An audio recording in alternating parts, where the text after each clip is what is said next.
Good evening. Assalamu alaikum wa rahmatullahi wa barakatuh. Welcome to Talking Point. My name is Fahraaz Patel. We'd like to thank you, the viewer, for staying with us here on Hilaal TV channel 347. Of course, we are looking ahead to the elections in just about 5 weeks' time. And of course, here on Talking Point, we are bringing different political parties to go ahead and discuss their manifestos and aims ahead of what is going to be a hotly contested elections. Now, one party that has been there from the start is none other than the United Democratic Movement, of course, founded by General Bantu Holomisa and Ralph Meyer, and it's still having an impact within the National Assembly. So it gives us great pleasure in welcoming the General himself. Tata, assalamu alaikum, and thank you so much for joining us. Thank you very much for the opportunity to share some thoughts about our country. Yeah, no, it's always a pleasure hosting you, General. General, I want to start with succession. I know, you've been there 27 years within the party. You've seen how the fruits of democracy has nourished within South Africa, and of course, we will touch on the challenges. But for you, General Holomisa, when the time is right for you to leave, how do you see that succession happening within the UDM? Well, right now we have a deputy president who is young. We have currently the Secretary General who is 35 years old. Last year he was writing his master's examination. And I have strings of other graduates who are councillors, who are between the ages of 25 and 40. So I'm satisfied that when the hour comes and I will be able to say, guys, you run with it, I will step aside, but not that I've stolen money. We will touch on that in a bit, General. General, when everyone speaks about the UDM, your name is immediately attached to it. When you, of course, do retire from politics, and of course you're sitting in the Eastern Cape, which is well-deserved given your contribution to South Africa, can the UDM still have that relevance with regards to being a party that can be in the National Assembly and, of course, contesting against other parties? How does the UDM do that without General Holomisa? Well, I guess the same question was once asked about Mandela, Buthelezi, and that question will continue, even with other party leaders. But it will depend as to what the new leadership of the UDM would have learned so that they can stand on their own. Maybe because of time and technological changes, they will run maybe the UDM in a different style. Whereas I believe in sitting down with a voter. That's why I focus more on door-to-door and also go to the halls, like town halls set up, not to bus people to the stadium, because those people will go to the rally, but they hardly have a chance to ask questions. General, the impact of the UDM has been big within the National Assembly. It obviously doesn't have the seats of the three major political parties, but the presence is there, and I'm going to touch on that in a little bit. But how do you feel that impact has happened? You've mentioned it, door-to-door campaigning. Not many political parties do that, and I'm talking from the real pure leadership structures. Is there a unique aspect within the UDM that you can say that you are proud of with the party? Well, we are proud of the strategy by the UDM, and also you must remember, some of the parties have got a luxury of having access to a slush fund. So when we are unfortunately not in that league, but what we have done, we have simply used my experience. I've been in government since 1976. And then I ended up being a head of a Department of Defense in the then Transkei government. And then later I became a head of government. Then I also served in the government of national unity in Mandela's cabinet. So at least the systems are in my veins. So I could take shortcut, whereas others will go that way and so on and so on. So we have been successful, and also we like to write. I'm sure you noticed that. Yes, yeah. We want records to say, Mr. President, on such and such a date we said, Minister X, on such and such a date we said, you didn't respond. That's the culture of the UDM. That's where I was trained in the army, in government. Right now, you will find that the people are sort of feeling not attached to their government, because when they protest or have complaints, nobody listens. General, let's start with, obviously, from 2014 when, you got Jacob Zuma, who's in government, and the secret ballot for, obviously, the motion of no confidence. There was an overwhelming majority, of course, from the ANC saying that, listen, it can't happen. The UDM, of course, along with other opposition parties, brought that secret ballot in. And then, of course, you've got the Pala scandal that till today is still not disappearing, even though you've got the public protector clearing President Cyril Ramaphosa.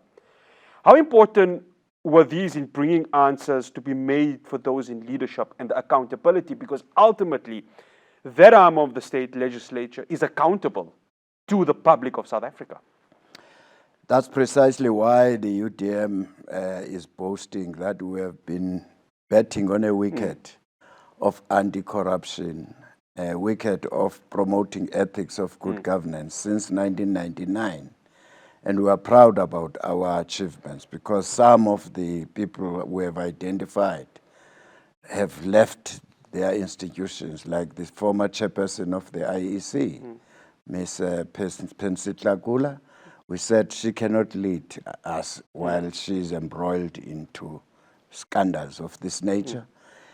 Similar today, the SAA, we also started that campaign that you cannot sell SAA for 51 rands without informing other bidders. I'm happy that we have succeeded in that, because that deal has been cancelled.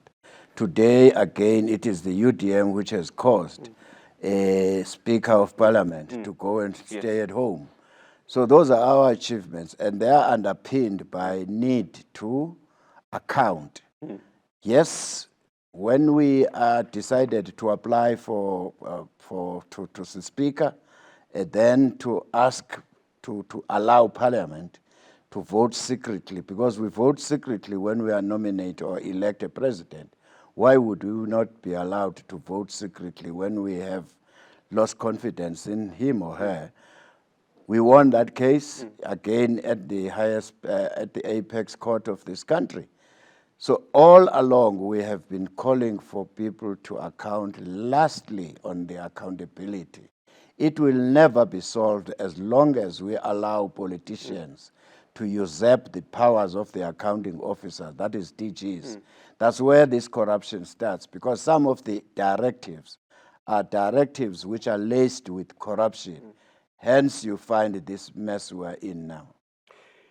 Before we go to the break, General, the public, I think, if you take yourself away as a politician and put yourself as a South African citizen, and you feel what the over 60 million South Africans feel, that sense of a loss of trust within Parliament, a loss of trust within the leadership.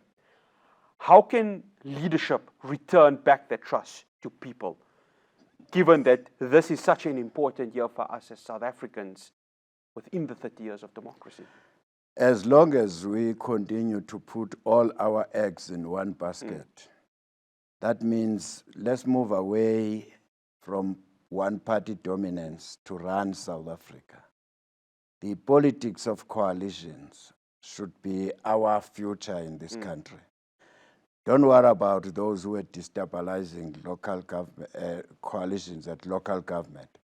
But at national level, we stand a chance of changing situations and instill discipline and promote the checks and balances as enshrined in our constitution. After the break, that discussion on coalition governments will happen. We saw that change happening, of course, from 2016 in that local government election. So do stay tuned to Talking Point. We'll be back after the break.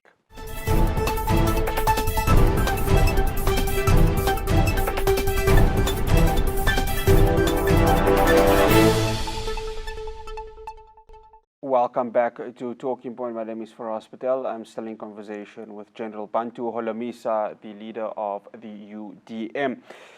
General, from 2016, I think it's fair to say that the political landscape within South Africa really changed when it came to local government elections. And we saw metros and municipalities becoming part of coalition governments. Now, for the 22 years prior to that, the 22 years prior to that, the ANC had held a majority in most provinces, maybe bar the Western Cape and the city of Cape Town. How has that changed in terms of the power that the ANC holds from a one-party dominance?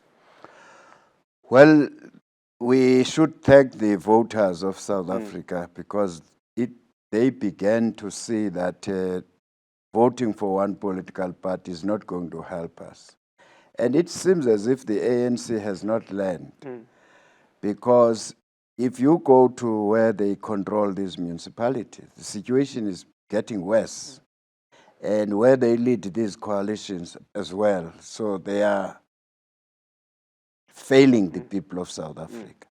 So I hope that that change will be seen at national level, where you have a government of coalition at national level, or call it a government of national unity. Government of national unity would even be better if it is termed like that, because there you can now call all the parties, not necessarily those you agree or disagree with, and say, how do we build South Africa in the next 30 years? Or in the next 5 years, let me put it that way. And then you choose your cabinet and DGs from various communities, from various political parties, and you come up with a strong team, like we did in 1994 up to 1990, about 2.5 years or so. Yes, we had a government of national unity, and it worked because people were guarding each other and they were following the rules and regulations. But unfortunately, the greedy part tended to betray the struggle of South Africa. Because if you look at it, the Zondo Commission is pointing fingers right at the doorstep of the ANC government and its party. So they are being bankrolled. They have been bankrolled by state monies. Zondo Commission has revealed that. That is why those findings will never be implemented. You can't expect ANC to self-correct itself.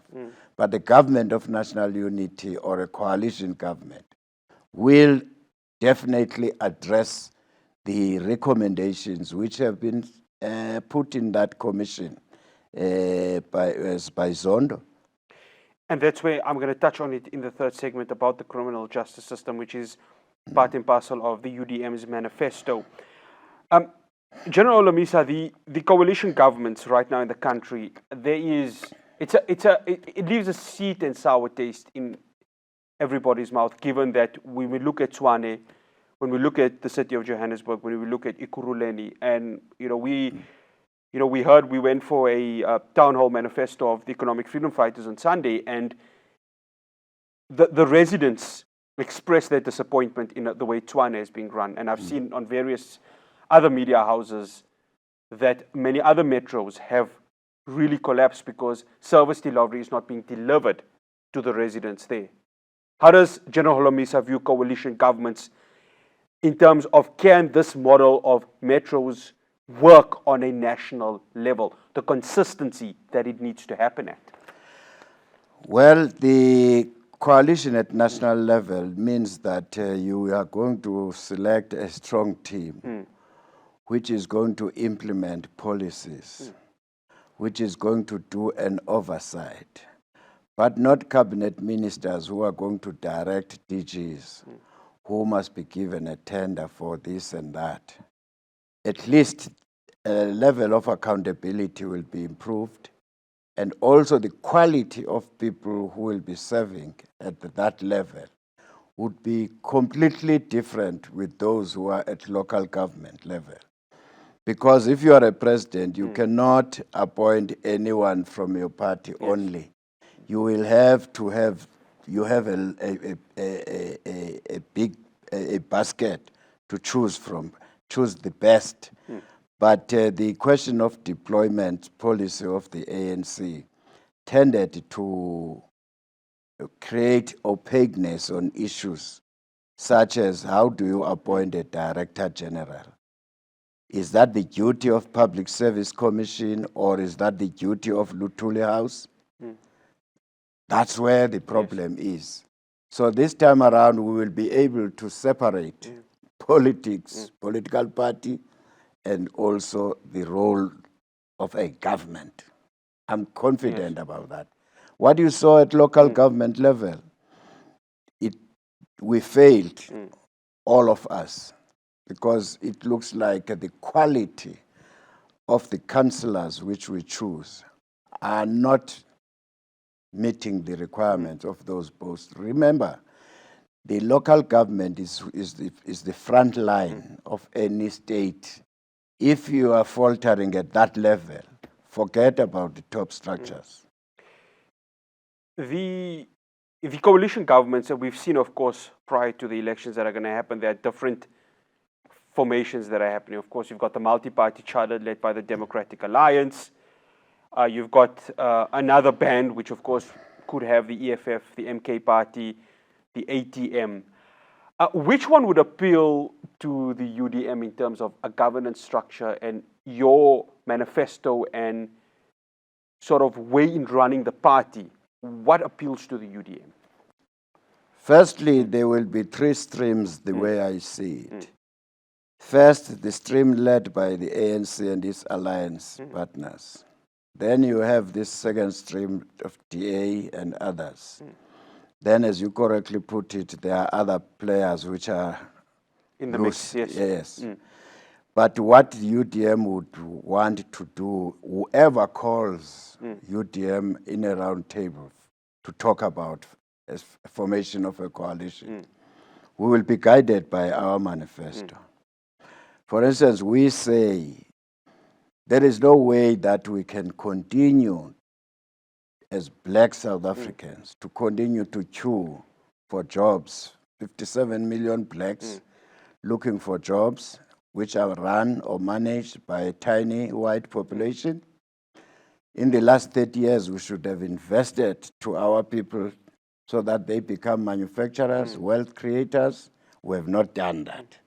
Secondly, we'll talk to a government or a party which says the pensioners' monies for ex-civil servants must be paid. The UIF money must be paid to those ex-mine workers who have been claiming their money, but without success. Thirdly, let's talk about the economy of the country.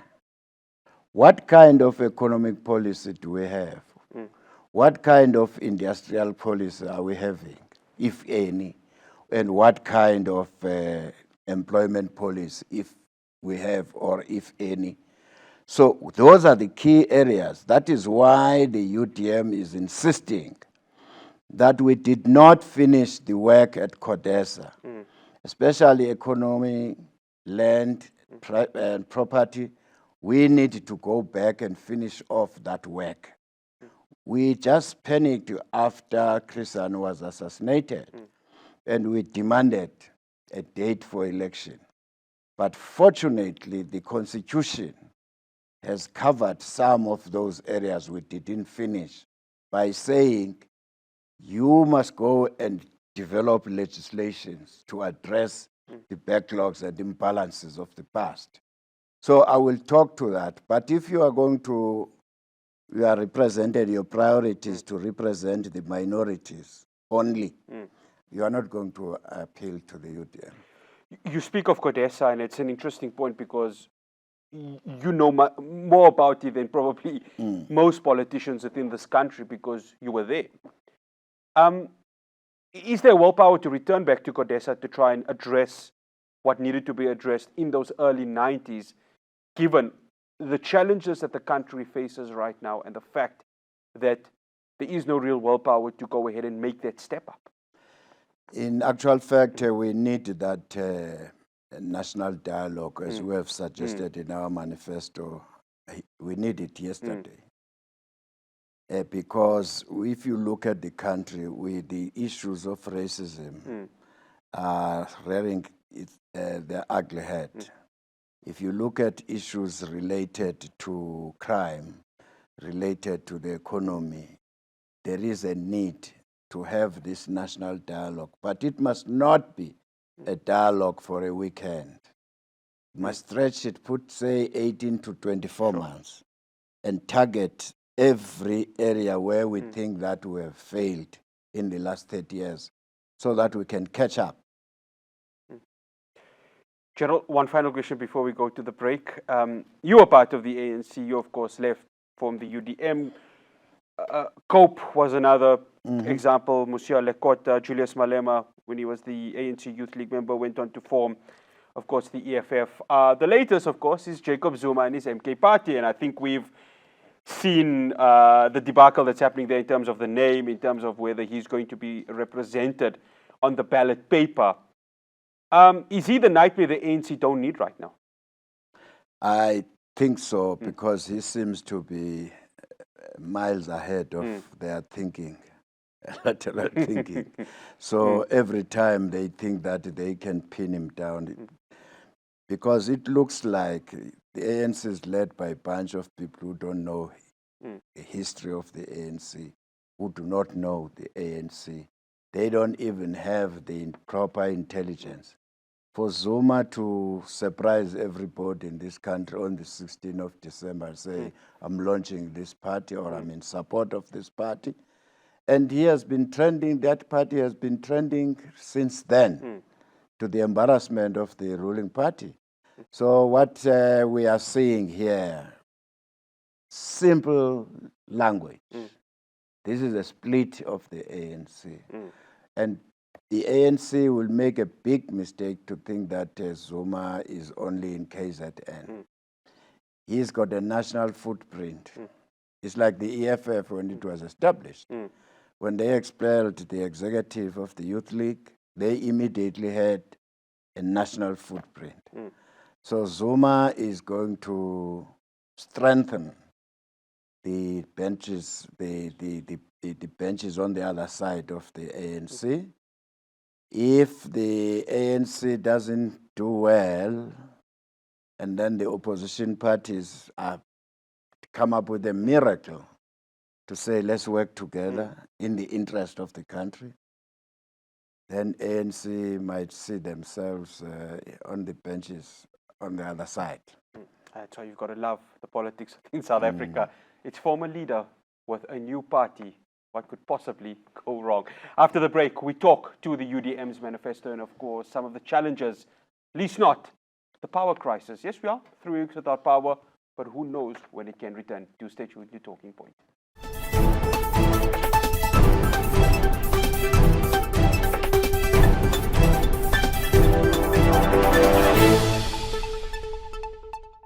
Welcome back to Talking Point. I'm still in conversation with UDM leader, General Bantu Holomisa. General, the UDM's manifesto, a lot of it centered around load shedding, the energy crisis. It's 3 weeks without the electricity crisis. Dr. Josienzo Ramaphosa on Monday said that, look, it could come back. So as South Africans, naturally, given what we have gone through over the last decade, it would be wise for us to assume that load shedding could make its return. How does the UDM, which of course it's front and center in dealing with this, deal with the load shedding issue and the crisis within our energy sector? The United Democratic Movement recommends that we should commission or approach one of the countries who can come and assess the damage caused by load shedding, firstly, and also to check our ESCOM's equipment. I get a sense that the load shedding, firstly, is a man-made thing. I'm subject to correction. Someone is sitting in a boardroom somewhere to say, switch off there, put the lights back, and so on. But General, this is a symptom from the late 90s when experts went to Lutuli House and the union buildings to say, listen, a supply is going to exceed demand. That's true. Well, demand's going to exceed supply, excuse me, and it didn't happen. But Parliament did approve budget. Yes. Which led to building of Medupi and Kusile, yes. Kusile. Guess what? Hitachi, a Japanese company which was chosen, it came out and then they just pulled from their own pocket a Chancellor House, an ANC investment company. That's where this corruption started, because that 38 billion rands which was paid to Hitachi just for the services, they shared it with ANC. So maybe if that money was utilized properly, we wouldn't be in this mess now. Now, having said that, what should we do then? The ANC government has been lying to the people of South Africa about the electricity in this country. Today, the reason why there's no electricity, they will say the coal is wet. Tomorrow, they will say the quality of coal is not okay. That other day, they will say the maintenance of plant A has broken down. For the last 15 years, talking the same language. Then they are now telling us that, no, let's migrate from fossil fuels to renewable energy in line with what the international community is demanding. But if you go to the USA, you go to the Middle East, they are not going to compromise on selling or closing their oil wells. Here, we export coal to those countries like in Germany almost every day. Here at home, we are told, close them down. That means close the power stations. I think what we should do is to write formally to the UN Conference on Parties on Energy and say, given that South Africa was once hit by sanctions, that has affected our technology.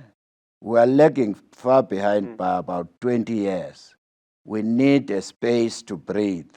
In doing so, we will continue to make sure that we don't pollute, we reduce pollution, but we are not ready to close down our mines, coal mines, because of the following implications. They will affect economy, it will affect jobs and so on.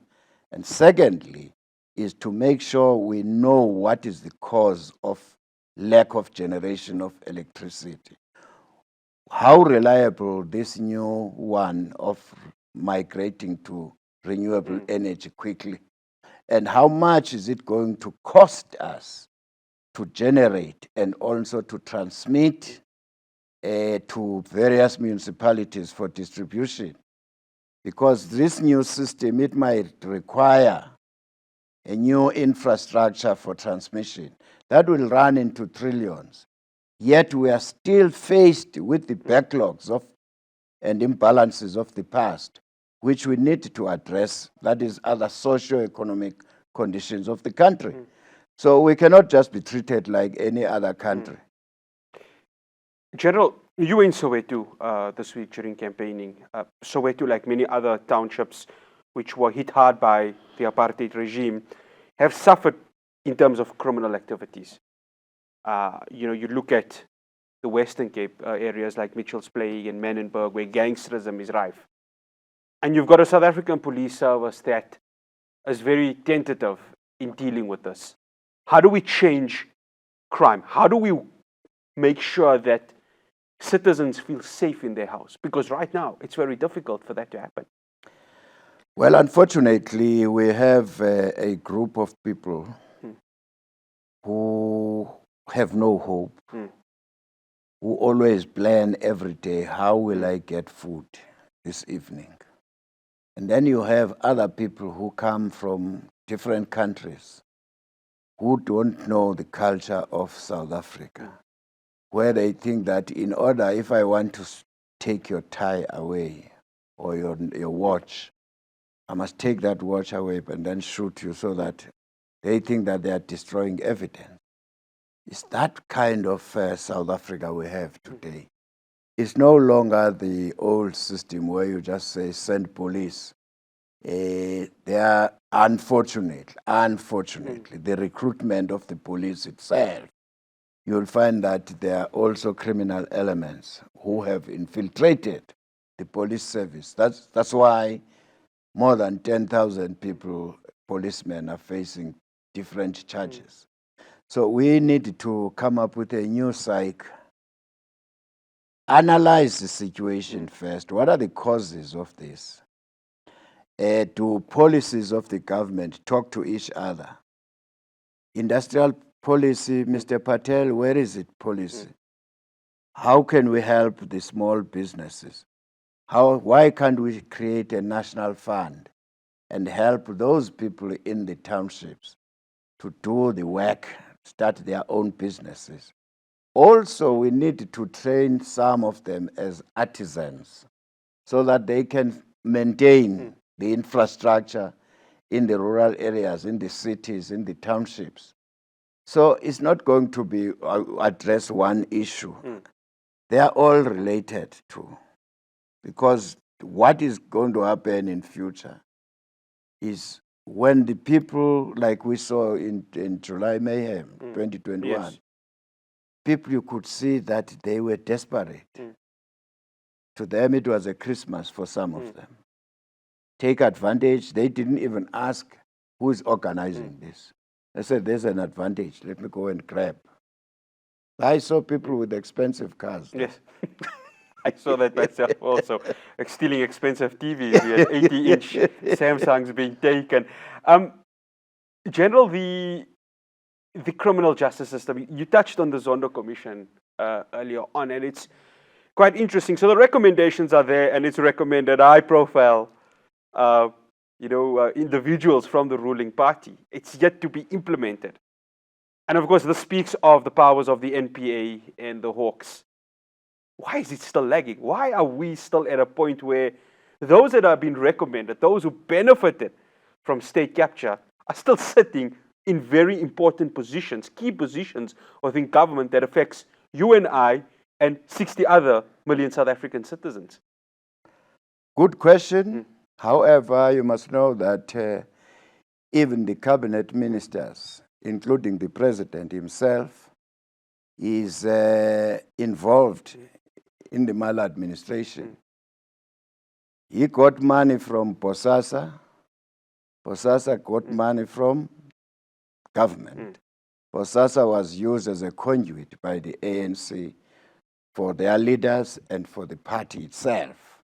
Even when President Cyril Ramaphosa, when he wanted to be the president, he got money from the Bosasa, 500,000. So, who do you think can touch anyone there? Because if Cyril says, I remove so-and-so, they are going to say, what about yourself? So the whole thing is compromised. That lot has to go. What we should do, just show them the door, because they have failed South Africa. The liberators of yesteryears are the ones who are betraying South Africans today. One final question before we go to the break, General. On President Cyril Ramaphosa, he came in 2018. I remember a press conference with you also saying, let's be realistic. It's going to take time to change the country.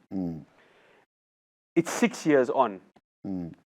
Has there been any change? If I were to ask you, give him a mark out of 10, what would be that mark?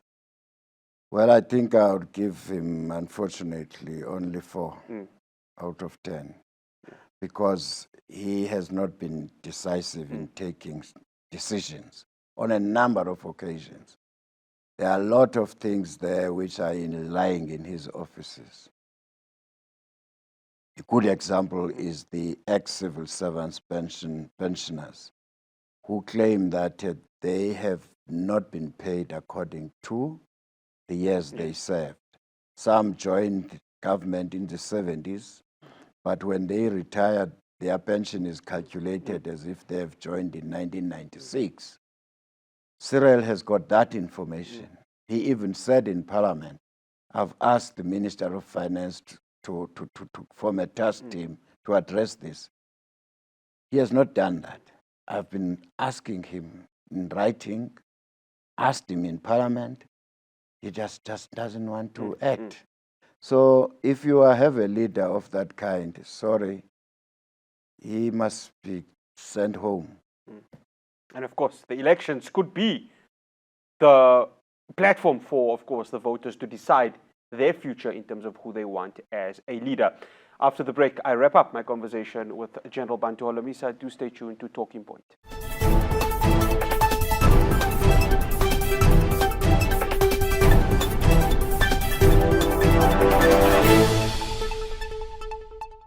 Welcome back to Talking Point. This is the final segment of a really heartwarming discussion with General Bantu Holomisa, the leader of the United Democratic Movement. General, when South Africa, of course, took the case to the ICJ against Israel, you, of course, fully supported the case. I remember you, of course, sent a statement. You said it on media.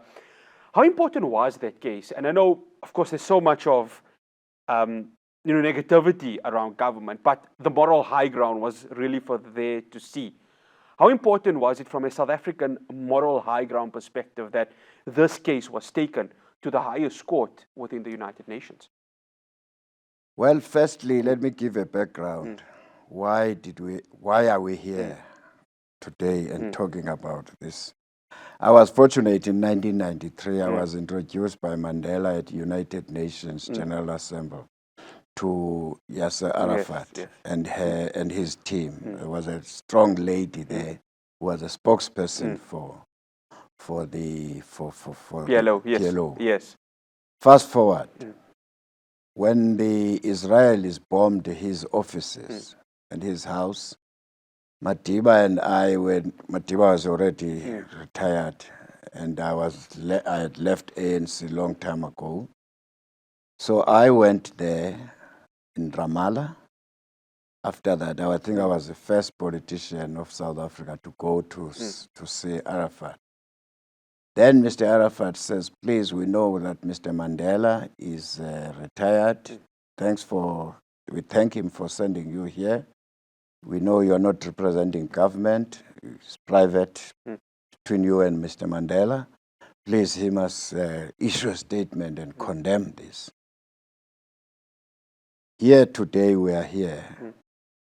Had people listened to what Mandela was trying to do when he was the president, when he called for the delegation of Israelis and PLO people, I think they came to South Africa. Unfortunately, that has never been sustained. And as a result, we have allowed USA to always block every resolution taken against Israel. But if Mandela was here, he would have called the president of USA when this bombing started and said, even before the bombing was starting, but when the Hamas went to attack those people, Mandela would have said, please, let's go to Middle East. Let's go and talk to, calling a president of USA. Let's go there and meet those people.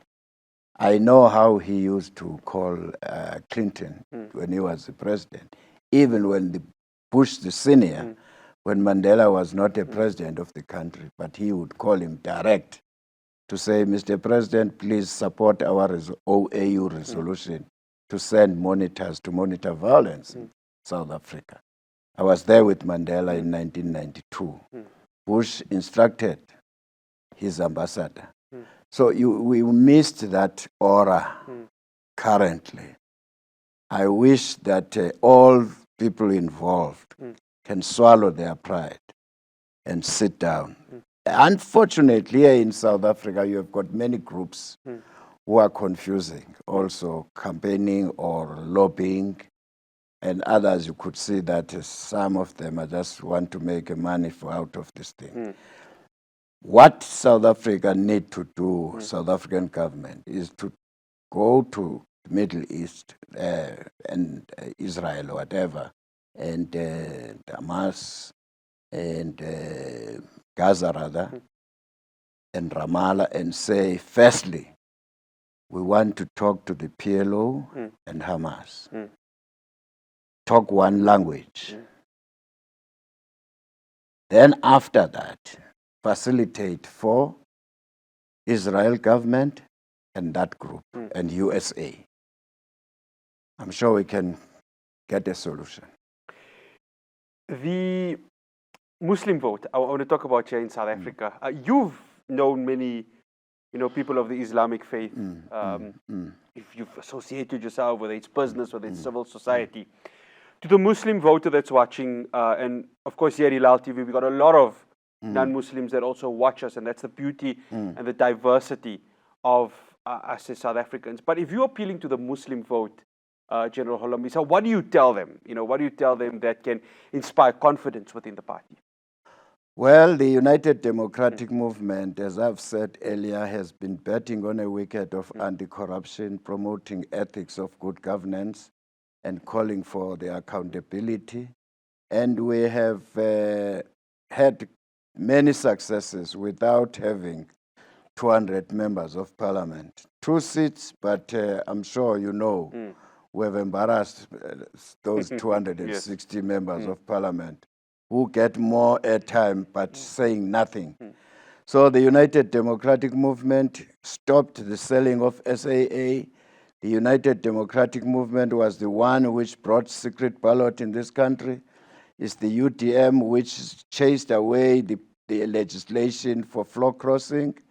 It's us who started the campaign again for party funding legislation. It is us who have chased away the speaker as we speak. Speaker Nosivwema Nqabula. That's UDM. So we are consistent. And we are not begging anybody. We don't have time for that. All we are fighting for, we promote patriotism for people of South Africa to be patriotic in their approach. Stop stealing the resources of the state. General, let's go to, obviously, with this weekend being, Freedom, Freedom Day, 30 years on from 1994. You going to Umtata to cast your vote. It's 30 years. I mean, I was still very young at that time. But I remember it. I have vague memories of it, the people going to the lines, because it was something special within South Africa. How important is this elections 30 years on from democracy? How important and how privileged should we be as South Africans that we have been afforded a right that not many in the world have right now? These elections are important because they need to produce results which will lead to South Africans uniting once more again and have one purpose only, that is to improve the quality of life of people of South Africa. Unfortunately, the people who were given power have hijacked the original agenda or have put it aside. And hence you hear every minute, every hour in the news is corruption, corruption, corruption, corruption, from top to bottom.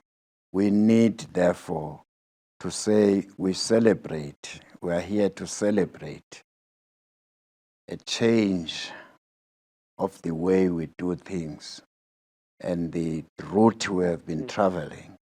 We cannot, after we have been received by the international world and respected, and embarrass the work which was started by the Mandelas of this world. That time it was not fashionable to just sit around and plan as ministers. How are we going to steal the money from that department in order to sustain the ANC coffers, because this is what is happening. Yes.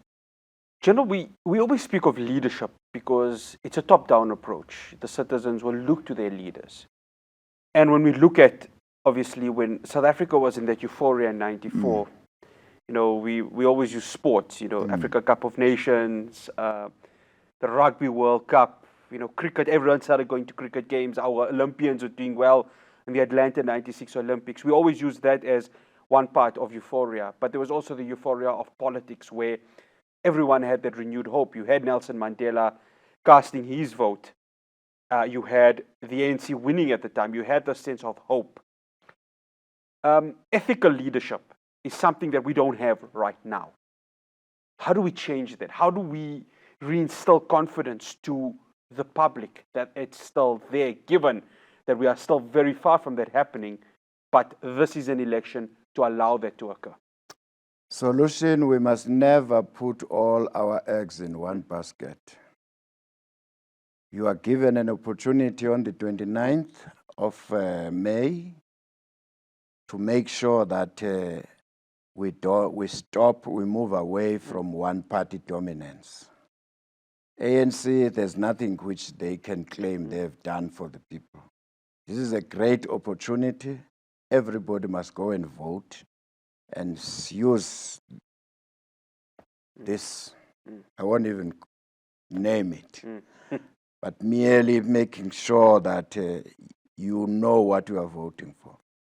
The word trust, when you are in the ballot box, the word trust will be sufficient for you to guide you who must you vote for. General, thank you so much for joining us here on Talking Point on Hilaal TV. It's been an absolute pleasure. Of course, we will be seeing you during the elections time at The Rock. So thank you so much. We really appreciate it, and all the best with regards to the UDM. Thank you. Thank you. Absolute pleasure. That's General Bantu Holomisa, the leader of the United Democratic Movement. And that's all we have for you on Talking Point. We'll see you again, same time, same place next week. From myself, Fahraaz Patel, and the rest of the team in Johannesburg, Assalamu alaikum wa rahmatullahi wa barakatuh.